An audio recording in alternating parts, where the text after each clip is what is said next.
Once upon a time, a very long time ago, before the invasion of the white men into Africa, in the village of Udom, among the Igbos, they believed in myths, legends, and gods. And it was said that Amadioha, son of Olisa, was greatly served by the people of Udom. And Olisa was also called Chuku by the people. Olisa had 3 children. Unjokoji is the guardian deity of the yam for the people, and he made the yams to be very healthy, that a day was dedicated specially to celebrate him. The second son was called Ikenga, a deity too proud for his name. Ikenga was always given a befitting sacrifice every full moon. A maiden must be sacrificed to appease Ikenga, for it has always been their customs and traditions. The first son of Olisa, Amadioha, was the strongest amongst of them, and he is represented with a white ram. His color is red. His day is the Afode, which is the 3rd day of the market. He is considered as the gentle deity among his brothers, and also the cruelest among them. Ikenga has always been jealous of Amadioha, and I always wish he had the power Amadioha possesses. He went as far as his jealousy could carry him to meet his father's greatest enemy, Ikwensu. Together, they planned to bring the downfall of Amadioha. One day, Amadioha did not know what came over him, and he struck the village of Udom with thunder and lightning. If not for the intervention of his father, the people of Udom would have been wiped out from the surface of the earth. Because of what he did, the people of Udom swore never to engage in anything that had to do with him again. Amadioha was soon forgotten and became a myth told as stories to children about how he almost wiped out the people of Udom from the surface of the earth. Meanwhile, in the village lived a newly young married couple, Amarachi and Ikenna. Amarachi, I hope my meal is ready, because I am very hungry, Amarachi's husband Ikenna said as he dropped his farm tools and sat down near his sulking wife. When he saw the look on her face, he proceeded to ask her what the issue was again. Ikenna was a well-to-do farmer. He was one of the respectable people in the village. He has 3 bands of yam at his disposal, amongst other things. In fact, he was seen as one of the richest men in the village. It has been 2 years of our marriage. We have been living as husband and wife, and yet no fruit to show for it. What have I done to Ikenga to deserve this punishment? My husband, she said quietly. Ikenna shook his head and held her in his arms. I have told you, we just have to be patient. Ikenga will give us a child, if not children. We are just 2 years in marriage. There are many more years to come, so don't cry. Amarachi nodded her head and then smiled, her mood changing quickly. I'm sorry I acted this way. Your food is ready. Let me go inside and bring it for you. Okay, hurry up and bring it. I am very famished. 10 years later, a shout pierced the peaceful night of the whole village. It was coming out from Ikenga's hut. It has happened again. My enemies are at work, Ikenna said to the villagers as they watched him cry hysterically. His wife Amarachi was not left out. She was crying out her eyes, her dead son in her arms. What is happening, Ikenna, to you and your family? First it was Adana who died, and now your son is dead too. What is really happening? Uzoma asked his childhood friend Ikenna, after everyone has sympathized with him and Amarachi and had left for their various homes. If you ask me, who will I ask? I have done everything instructed by Ikenga, but it still happened again. This will be the 3rd child we are losing, and just after 12 years of marriage, my friend, I am confused here. I think you should go and Ikenga again. How many times do you want me to appease Ikenga? Ikenna asked. How will I know? I am only saying you should go and meet the chief priest and tell him to beg Ikenga on your behalf. I have said my own, no, Ikenna. Ikenna heaved a sigh. If you say so, I will do exactly what you said. Amarachi, who has been eavesdropping on their conversation, came out after Uzoma had left. You want to appease Ikenga so that he will kill my child again, not this time. We have no other option than to dance to the tune of Ikenga. Maybe he is testing our patience to know the kind of people we are. Testing who? I have had that patient enough. Our people say if there is a will, there is always a way. I will not go to Ikenga's shrine and appease him again. After all, we have wasted a lot of cows, goats, and the various type of things just to appease these gods called Ikenga, Amarachi said. So what do you expect me to do?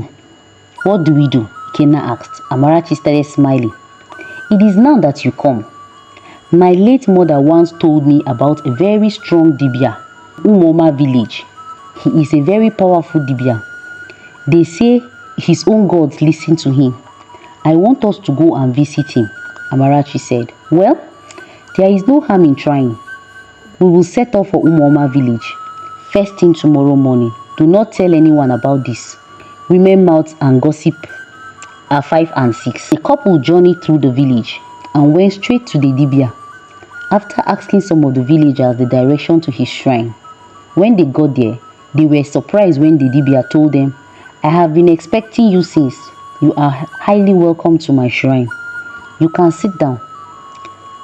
The dibia pointed to a rattled mat, positioned nearest to his gods. Amarachi and her husband sat down.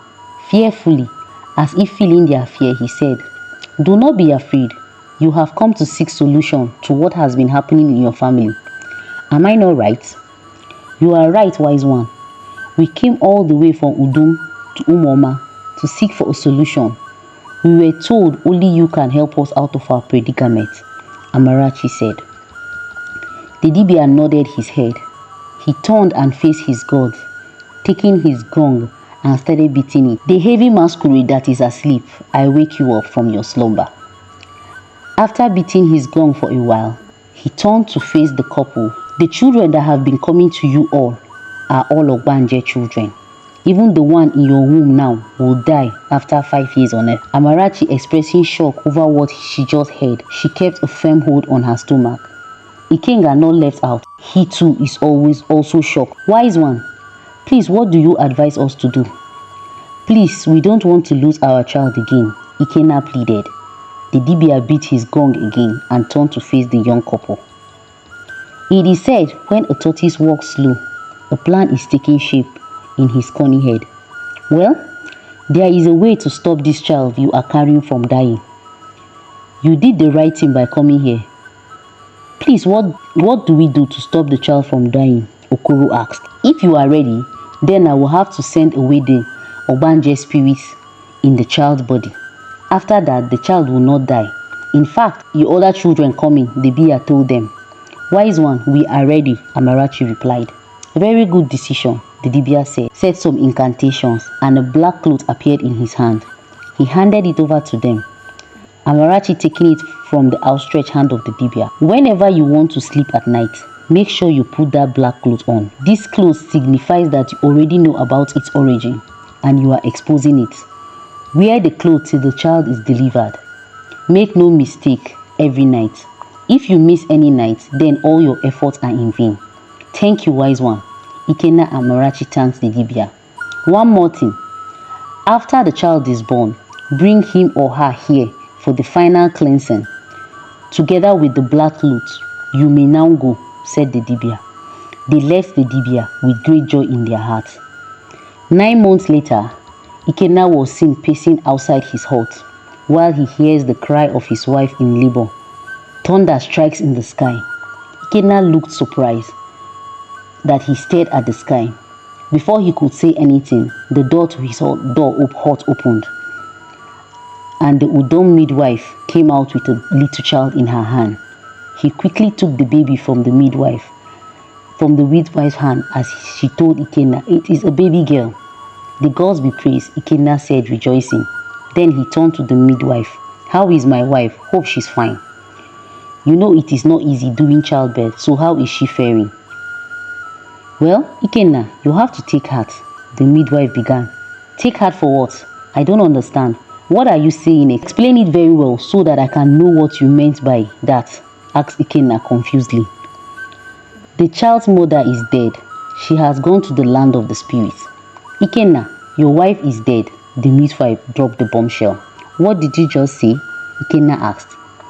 Your wife, she didn't make it. She died after childbirth. Take heart. Do not be devastated about the death of your wife. The gods knows best. The midwife said as she went inside to clean the remains of the deceased body. Why didn't you tell me my wife was going to die during childbirth? Ikenna asked as soon as he stepped his foot on the shrine with the baby with him. It was Ikenga who killed your wife.